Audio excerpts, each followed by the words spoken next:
Hey, welcome to the 87th episode of the Golf Podcast. Today we've got a special guest for you. We're going to bring him on the show shortly. We have Jeff Pelizzaro with 18STRONG. He's going to talk a little bit about golf fitness. In the meantime, as always, I have Mike here with me. Mike, how's things going? Things are well. I mean, cold air starting to come through the Northeast, Frank. But you know what's been cool lately? I've been noticing on the Golf Channel, now that we're waiting for the President's Cup, they're playing a lot of those old school Ryder Cups. Have you been watching those? Yeah, absolutely. You know, you got like Payne Stewart and like young Tiger, young Phil. And, I'm just watching some of these guys play back when they were much, much younger. And, it's kind of getting me through, until the fall season kicks back up. But other than that, just trying to stay consistent, trying to work out. So this is actually a good episode for me because I love fitness and I think it's important. I think it's really important to stay in shape in the off season. You and I, we love that indoor simulator, not only for our swing, but, getting into that gym and just doing some core exercises. So I'm excited for this one today. Yeah, I'm in the same kind of mode right now. It's going to be, by the time this podcast comes out, it's going to be the first week in October.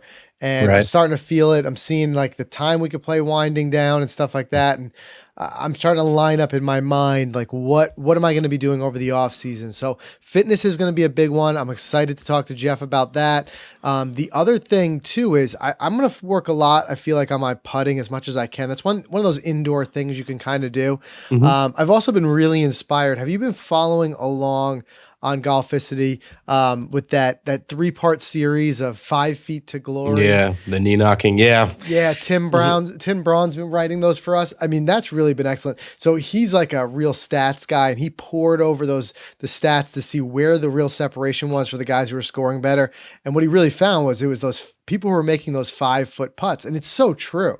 It really is. I mean, think about it. You're having a really off round when you're missing those close putts, and there's so many strokes to be gained on that, the putting green. So some of these drills, some of them are similar to what you've talked about before in your favorite drills, like the ladder drill. He calls his the ladder of death, Right. and the cross of doom that he has here too. All very dramatic, but it's good in a way because what he's doing is he's helping you simulate that pressure. But I'm going to try to do that a little bit, if nothing else, indoor on the carpet a little bit, just working on getting that stroke down. That's going to be kind of one of my winter goals. Yeah, absolutely. I mean, especially after that Pound Ridge round, I'm sure you want to really get that part of your game, in tune. Oh my God. Those 9 3-putts there. Yeah. Yeah. Just imagine if you had your putting stroke that day, huh? They had my number. But the other thing that I'm doing right now, people are gonna probably think I'm crazy throwing all this out there at once, but I'm going through a complete kind of swing change right now. I just made a mental commitment to say I want to swing more like what I think my swing should be. And I understand all the concepts we talk about here about not changing your swing and swinging your swing. It's probably not as big of a tweak as it seems. It just really feels it for me because I'm really, really focusing and working on the rotation in my swing and using the hips and using the lower body and core to turn and pull my arms around. And the nice part is that when I do make contact, I'm hitting the ball further, straighter, and with less effort than I was even on my best swings with my regular swing. The difference is here, I got to get consistent with it. So right now, Right. I'm not scoring well. I don't know my distances with this swing. When I make solid contact, I feel like I'm swinging so much softer and lighter than I do with my regular swing, and it's traveling further, which is a good thing, but I'm not Sure. scoring. I flew a couple greens, things like that. Other times there are mishits in the mix. It's going to take muscle memory. I'm going to have to just keep doing it, but I'm committed to it. And I want to see, it's kind of a little experiment. I want to see how I turn out next season. But we're going to do a whole podcast episode on this. We've got some articles coming up on this about that. Ultimately, that very consistent, very, repeatable, smooth, some people call it slow, but it's really a tempo thing, golf swing. So we're going to talk about that. And that's what my goal is, because I want to be able to put less stress on the body, have more consistency. So I know it's going to require a swing change. So I know I'll be able to pull it off. Yeah, I mean, it's brave. It's always brave to try to change something in your golf game, whether it's a grip or a swing, because it's not natural. It doesn't feel natural. But if you can commit to it and it works, then good for you. Right. And that's the thing. I mean, it's It's just more, I feel like just mentally getting out of my own way because Hmm. it does feel natural when I do it. I just got to get used to it because it's been so many Yeah. years of the same thing and so many years of I feel like the difference essentially the best way I can describe it in this way without visually seeing the difference Yeah. is like feeling whereas my old swing I felt like I was pulling down with my hands to start the swing. Now Hmm. I'm using my hips as that trigger and trying as much as possible to forget about the hands, arms, whatever. Just focus on a nice loose grip and let the rotation of my body do the rest of the work. So like I said, Yeah. we'll cover it in depth in that podcast episode, but the idea here is just that my hands will naturally, turn over and meet with the ball if I keep that loose grip and then just, turning and creating that Right. trigger. And I tell you, when you do hit it, man, it does feel smooth. Well, you said something before. You flew a couple of greens. Does that mean that you're just striking the ball much cleaner I and think so. you're getting more out of it? Absolutely think so Yeah. because I'm hitting the same club distances. Yeah. Actually, the practice that I'm using is by just doing about 75% of my power, yet Okay. taking a full swing. Hmm. So you think about that. Whenever we say, let's do 75%, you just kind of bring it back 75% of the way or something like that. Not in Hmm. this case. What I'm trying to do is still take the full swing, but just hit it with 75% of my power. It really changes your tempo. So I'm finding that with that smoother tempo, I'm making more consistent, ball striking. And when I hit it, it's good. It's just a matter of when you change your swing like that, there's a lot with the tempo that you have to get used to. Right. Of course. So that's what I'm working on. And that's going to be a big thing. And there's a couple other things I have in my mind that I want to keep working towards next season, but can't write this season off yet. I mean, I know it's dipping down, but I think we got another plenty. month or two in us for sure. Yeah, definitely. Definitely. I think I have 10 more rounds in me for sure. I know I have about 6 on the calendar, but for both for business purposes and things. So at least another 10 in the books. Yeah, that's what you got to do. That in the range whenever possible. Right, of course. So, all right, we'll talk about that, like I said, in depth in another episode. We'll also kind of keep reporting back on how we're doing with that. But in the meantime, let's not take up any more time because I got a lot that we want to cover. There's so much to do with fitness that we can talk about. So we got a lot to cover with Jeff. So let's go ahead and bring him on the show now. All right, so we want to welcome Jeff Pelizzaro of 18 Strong to the show. Welcome. Thanks, guys. Thanks for having me. Yeah, it's a pleasure to have you. So we talked a little bit about you in the intro, but why don't you tell us a little bit about 18 Strong and what you do? All right. So 18 Strong is a website that I started much like you guys with my cousin. And, basically I'm a physical therapist. I'm a golf fitness professional and I co-own a gym here in St. Louis, Elevated Performance. And we work with I work primarily with golfers. My partner works a lot with hockey players. But as I've been working with golfers and I've always wanted to do something online, kind of get a bigger reach, spread the word to more people.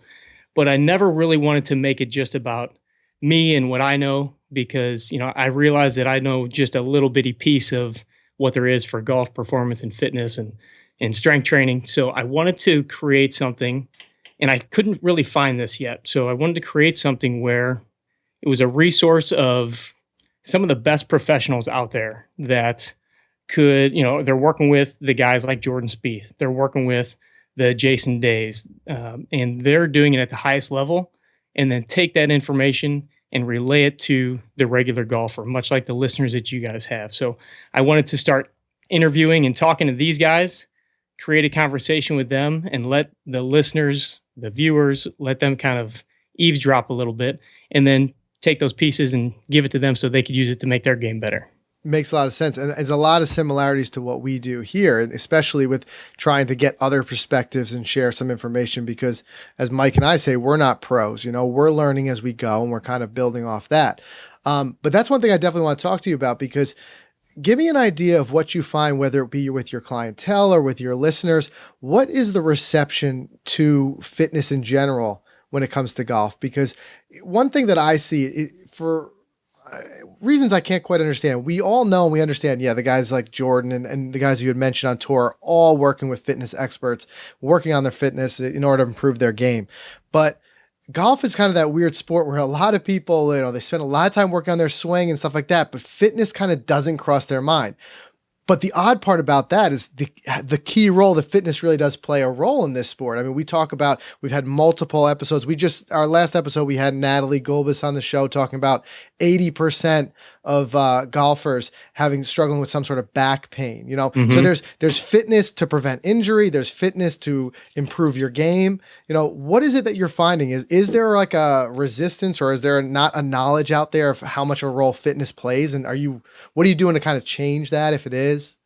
Well, I think it's interesting because there's definitely more awareness around fitness in golf these days. Obviously, we see the guys at the highest level training. We see the college players training. We see people starting to pay attention to the Titleist Performance Institute. And, there's TV shows dedicated to this stuff now. But let's face it, golf is also a sport where you can drink and smoke while you're doing it. Right. So, and most guys go out to have a good time. They go out to relax and kind of blow off some steam and hang out with their buddies. And so I think you have to find the person that they've been doing that. And now all of a sudden, hey, I want to take this to the next level. Not necessarily I want to be a competitive golfer where I'm going and playing, on the tour, or I'm playing in events, but when I go out on a weekend, on a Saturday, I want to play pretty well. I want to get better every time I go out. And those are the guys that start to realize, hey, if my back felt a little better, or if I could move a little bit better, then, maybe that would help my game. And they start to realize that, oh man, I've been doing a couple exercises and now I am moving a little bit better. My hip doesn't hurt after I play around a golf. I can walk 18 holes and not be dog tired and sore the next day.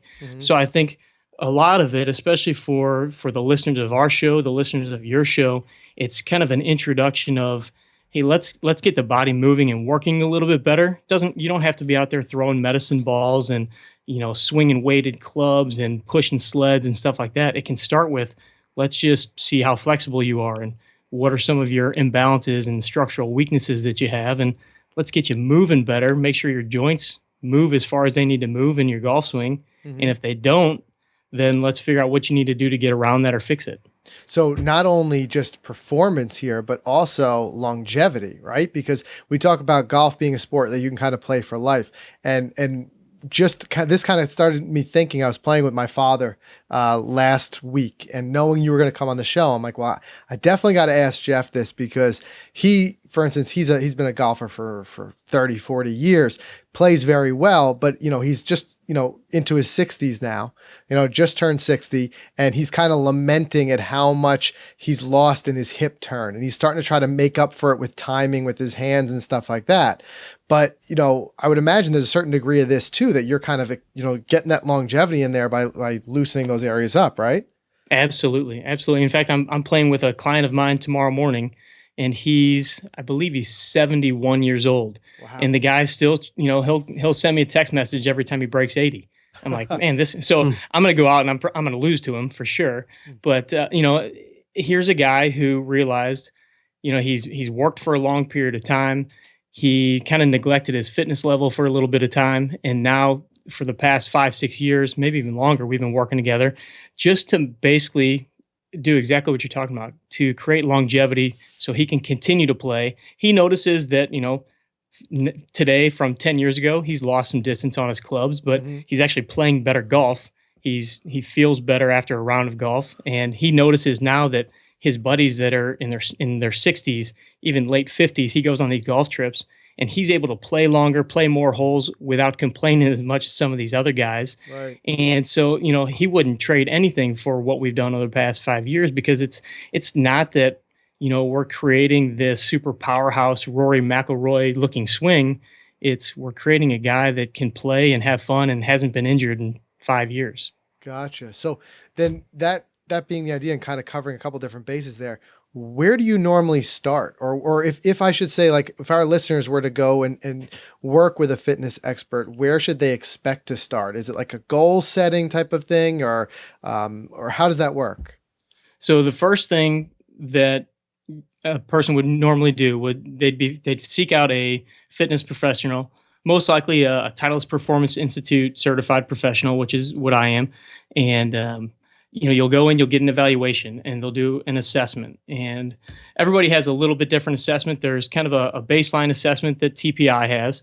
And then with all of our fitness backgrounds, we have other things that we like to look at. But typically, you'll walk them through different movements, different ranges of motion, kind of, a squat, touching your toes, some different things that really will correlate to movements in the golf swing. Mm-hmm. And first, we'll just kind of look and see, okay, can you pass this test or can you not pass this test? Are your hips moving right? Are your knees moving right? Mm-hmm. And if they are, then you kind of go on to the next test. If they're not, then we maybe break it down a little further and ask, okay, why couldn't you squat? Is it that your ankles are tight? So we kind of go through a systematic process of evaluating and assessing. And then once that's completed, depending on, what their goals are, we kind of talk about some goal setting and, what their schedule's like, because not everybody can dedicate 3 hours a week to coming into the gym. Mm-hmm. So maybe it's a guy that, works your standard 9 to 5 and he needs, a couple 30-minute workouts. Well, then, hopefully your fitness professional can put together something that's going to jive with your schedule and give you something you can either do on your own. You'll most likely get some homework where you're doing what we call corrective exercises. So if you did have a tight ankle, we're going to try to fix that tight ankle. Right. If you have a bad hip, we're going to work on some things with the hip. And then in our place, we'll generally start some basic strength training where we're just going through some basic patterns and trying to build a foundation of strength, not necessarily jumping right into any golf-related motions or anything like that. And what do you find does that translate to, out on the course, as far as, especially with your clients? Are they finding that they're getting, quick results? And what are those results like? Is it that they're seeing better in their scores? Is it that they're playing with a little bit less pain? Or what's the results that are coming back from that? Sure. So different guys are going to have different reactions and different experiences. And so many times for the guy that has pain, that's going to be kind of the first thing that we look at and that we kind of gauge. But what I find is a lot of the guys that I work with, don't come in with a long training background or as we would say, a high training age. So when we get them in the gym, we're going through some basic movement patterns and we're kind of teaching them to use their body the way that it should move. Mm-hmm. We're doing some different things like some lunges and some squats. And I personally definitely harp on doing more lower body stuff than most guys are used to doing. We've all seen the pictures on Facebook, don't skip leg day. Yep, it's so true. And it's not necessarily, because we want to build up bigger legs or anything like that, but it's your legs are what connect you to the ground. Mm-hmm. And that's what allows you to then swing a club better and harder and are faster and stronger. But when you start doing some of these basic movements, you just start to get a feeling for how your body should work. People start to develop a little bit better balance. Mm-hmm. So their footwork gets a little bit better. They start to notice that they have a little more power and balance through their swing. And there's a lot of instances where somebody will come in and say, hey, when are we going to start the golf stuff? When are we going to do the golf exercises? I'm like, probably not for a long time. We got to get this stuff down. But then they come back, in a week, 2 weeks, 3 weeks, and they start to notice, hey, man, I'm feeling better out there. Right. I'm hitting the ball further. My dispersion pattern's getting a little bit smaller. And a lot of it just has to do with them learning how their body moves, knowing what their body's doing, and then also just being a little more balanced in their swing. They don't even realize you were giving them the Mr. Miyagi treatment. That's right. Wax on, wax off. All that time. Right. And then all of a sudden they're translating right to their swing. Exactly. Yeah, that's pretty interesting. I mean, so are there some common things that you find? Obviously, everybody's going to be different. Everybody's going to have different things that they're going to have to work on. But I'm looking just around your site and I see some like golf stretches that are very applicable to pretty much everyone just for warming up and things like that. So are there some common things that you find that just kind of help for the general population, like the most of them off the bat? Yeah. I mean, there's a couple things that people usually come in and I can almost tell right off the bat, because most guys that have been sitting at a desk, they're going to have like a rounded shoulder posture, their head's going to be leaned forward a little bit. So that's going to play on their rotation. If you have rounded shoulders and you kind of walk hunched over, or your posture is hunched over in your swing, it's going to limit your rotation no matter, how hard you try. So we work on a lot of postural stuff, getting the shoulders back, getting the chest up, both in not just in your swing and in your golf posture, but in every exercise we do, we work on that. Trunk rotation, upper back motion is usually kind of limited because of those postures that most of us sit in, as all three of us kind of sit up a little taller in our chairs Yeah, I'm right thinking now. about it here. Yeah, as you say. And then I find that a lot of golfers have tight hips and don't really rotate very well through what we would call internal rotation and external rotation. So when you finish your follow through, and say you're a right-handed golfer, your front leg, your left leg goes into internal rotation. And a lot of guys have trouble getting into that full position. So then that kind of wrenches their back. They're trying to get through. Their hip's not going as far as it needs to. So another part of their body is going to kind of give in.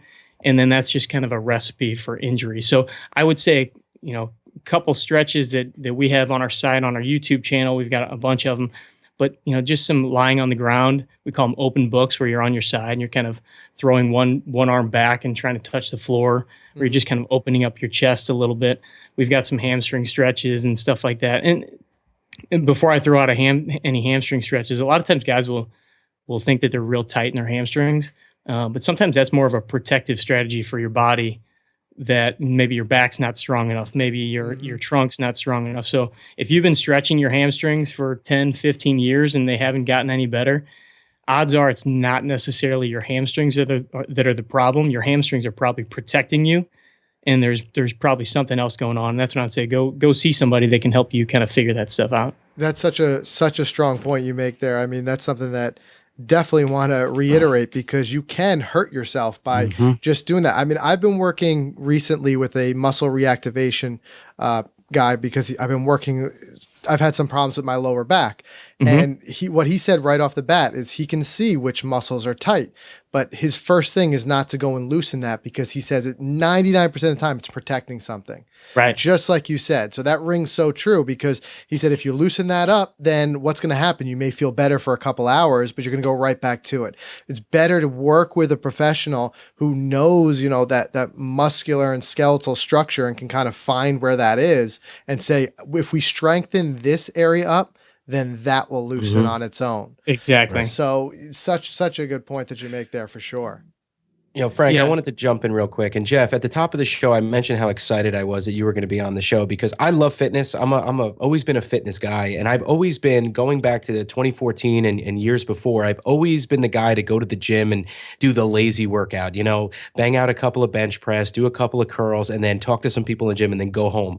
It wasn't really, getting anything done. I said, this year, 2015, come Jan 1, I'm going to change my whole workout routine.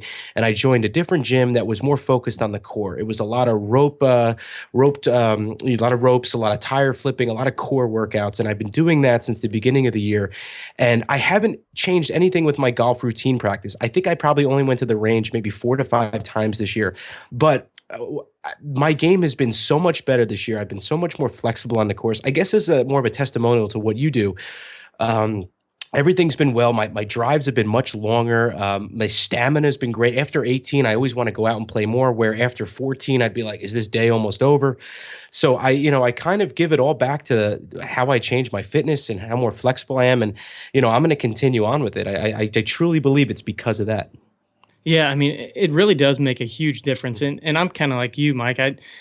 I don't do workouts, that are what I like to say golfy, or as my buddy Charlie Weingroff, who I just had on the show last week, he coined the phrase golfish, which I think is such a great term.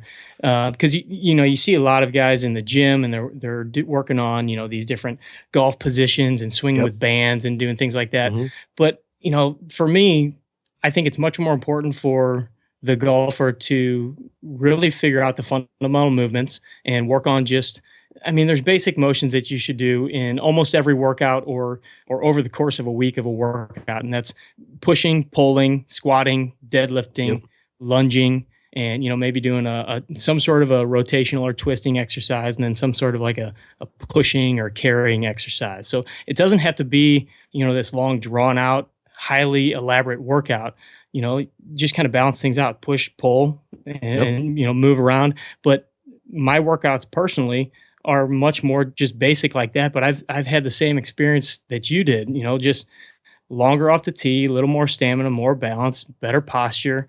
And it's amazing when you do that and you just you train yourself like an athlete, and your body just becomes more in tune. And, you don't see pitchers going in the gym and doing rubber band baseball throws, but we do course. rubber. You see golfers doing Yeah. all these crazy things, and there's because golf's such a gadgety market that Right. anything can Right. fly on an infomercial. So, Right. but I Would totally you agree with you. Yeah, I mean, would you say that in related to golf, legs are more important than upper body, or is that just a myth? Because I think right now my legs are the strongest they ever been. I have a lot of focus on whether it's box jumps or jump squats, or a lot of focus there. And is that the reason why I'm playing so much better, or does that?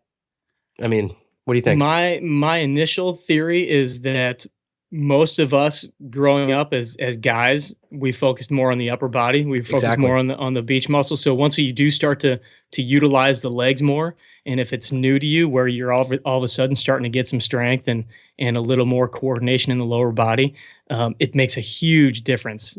Probably more so than training a little more properly in the upper body, because you've already got some strength up there. You've already got a little bit of knowledge as far as training. But when you start to implement the legs and it's something that you've never really pursued, it makes a huge difference. And I like you, Frank, struggled with some back pain years ago, Mhm. and that was before I really got into some of this. I was funny enough, I was working as a clinical therapist, physical therapist at the time. I now do more of the fitness stuff, and I had kind of started getting more into the proper strength training, and I was working my legs a lot more, and my back pain just kind of went away. Wow. And so I think that the Mhm. legs are super important for most guys, simply for the fact that they don't do it. But yeah, I do think it also has a huge impact just as far as transferring power from the ground up. Right. Sure. It's almost like, what do we really expect when you think about it? When Mhm. so many of us will spend, like you said, 4 or 5 hours hunched over at a desk. Then we run out to the golf course to try to get around in, and we're putting all that, torsional, kind of torque on the spine and everything. And then it's like, what's happening? And going back to what you said about the posture being so important, I had noticed that it was the first time that kind of rung true with me. I played in a pro-am. So it was three of us who all just came from the office and a pro. And the thing that stood out to me most was his posture. Of all the things, of course, he's bombing the ball further than us and everything like that. But I just, just seeing his posture when he'd address the ball, I'd be like, he doesn't look like the rest of us. Right. The rest of us are hunched over, but it kind of making that connection now, thinking about it, it's true because I spend so many hours like that. So it's kind of that shifting gears, we kind of got it more young, at a younger age when we were playing high school, college, whatever, football, baseball, sure, sometime, on the practice field, the rest of the time in the gym, but you always felt like you were active. It's a weird spot in life now for a lot of these amateur golfers where most of our time is spent in the office or, whatever it may be, running around. But then we get out there and we're trying to do something athletic. So, I could see what you mean, but you got to put that focus somewhere in there too, if you want to take it seriously. Yeah, if you look at the guys on tour, you watch the PGA guys on Sunday, and every one of them has perfect posture. But then it doesn't always necessarily hit home when you're just watching those guys, because every guy that you see has perfect posture. Right. What I love to do is when I have a golfer at our gym, we've got a hitting bay, and I do some videos of their swings. I'll take a video of them and I'll show it to them and ask them what they notice. And sometimes they'll say, "Oh, my shoulders are a little hunched forward and this or that."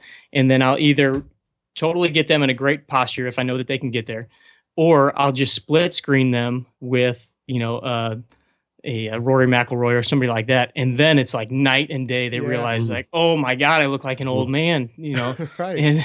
and so Right. then they really realize like, oh, maybe I really need to work on that a little bit more, because I can tell them all day long that they need to change their posture, but until they see it, split screened like that, they don't realize how bad it really is. Right. And just like you said earlier about the sport being so gimmicky, it's like we'll chase after the next $400-500 driver or something because we see the pros using it. And like, we're thinking we're finally going to hit that 300 yards drive, but then we overlook these other things. And we say it all the time on the show.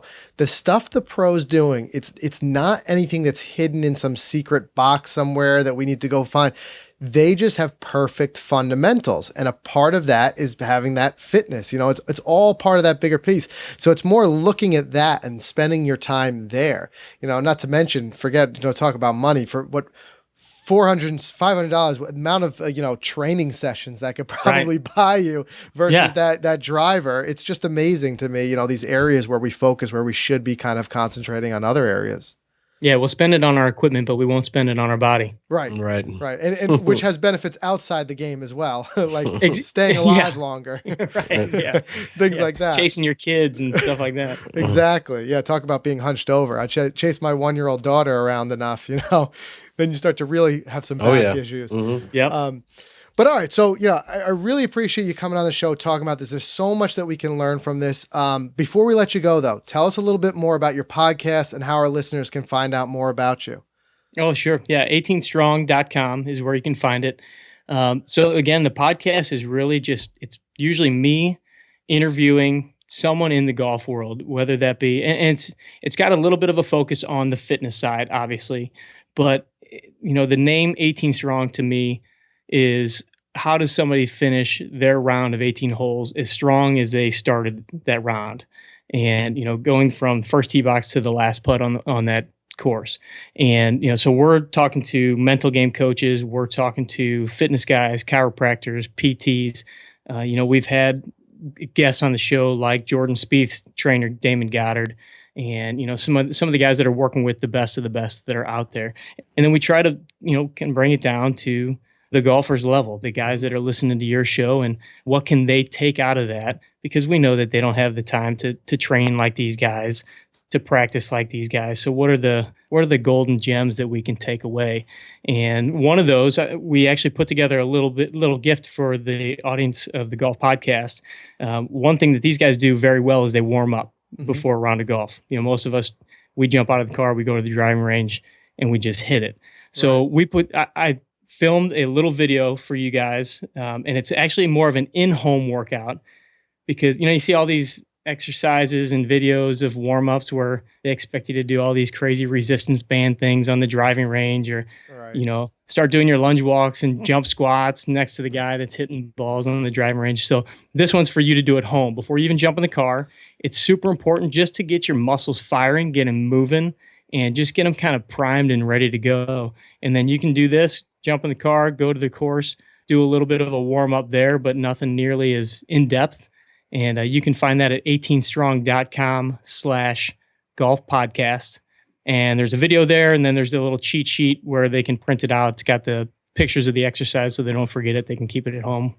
But it's so important to get your body primed up and ready to go. So we've got the podcast, we've got the YouTube channel, 18 Strong TV, and we've got a ton of videos there. We're compiling a lot of content from other professionals too. So got a guy, Robbie Cannon, who works with Shane Lowry over in Ireland. He's going to be putting some stuff together. A couple other guys from Denmark, Germany. So we're kind of creating an international brand here at 18 Strong, trying to get the best of the best in the fitness world and give you guys as much as we can. That's kind of the magic and the beauty of the podcast too, is that the kind of the world is our stage, so to speak, that we can speak to people and get those perspectives. So that's awesome. I really appreciate you doing that video for us. I'm just kind of hopping on there now. We'll link to that in the show notes as well, because such a great idea. You don't even hear people talk about that much, about kind of warming up before you go out there, because it's so true. We feel so rushed sometimes, especially if you are coming from the office. I can't tell you how many times I try to do a 9-hole extended lunch or something, and you jump out of the car and onto the first tee, and it feel like you don't play well until the 5th hole, because your body's not even moving until then. So that's great. So that's we'll definitely link to that quick and easy thing you can do. And again, I want to thank you for coming on the show. I mean, we could talk about this all night. There's so much you could cover, but appreciate the tips and the information. And I know, like I said, I'm going to be working on this a lot during the off season. Mike said it, so himself. So thanks again, and we appreciate having you on. Yeah, you bet. And if any of your listeners have any questions, they can email me at jeff@18strong.com. I'm always happy to, feed out some advice and check out the podcast and YouTube and see if there's anything on there that strikes your fancy. Perfect. All right. Well, we appreciate it, and we'll talk to you soon. Hey, thanks, guys. I really appreciate the opportunity, and you guys are doing a fantastic job. Thank you. Take care. All right, Mike. So that was a lot of fun having Jeff on the show. One thing that I really thought stood out, especially just thinking back to those older episodes where you were talking about your own fitness. You remember it was only last year that you were saying, we were talking about your scorecard and how it was getting kind of worse on those last couple of holes because you were running out of steam.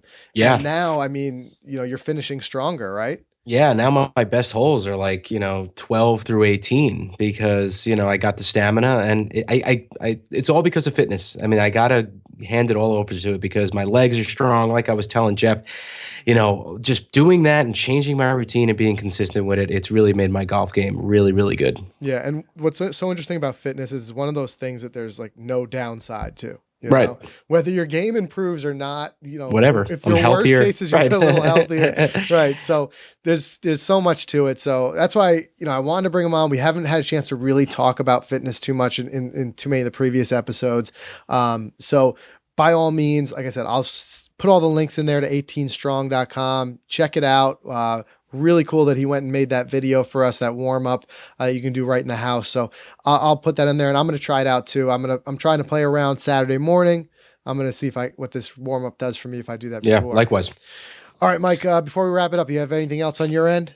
Yeah, Frank, this part of the show is sponsored by Jeff Beck Golf. So if you like the excitement of playing in a local golf league, then definitely check them out at jeffbeckgolf.com. Frank, you play in a local league. So, Yep. These guys created a national network of golf leagues that goes live in 2016. So that's right around the corner.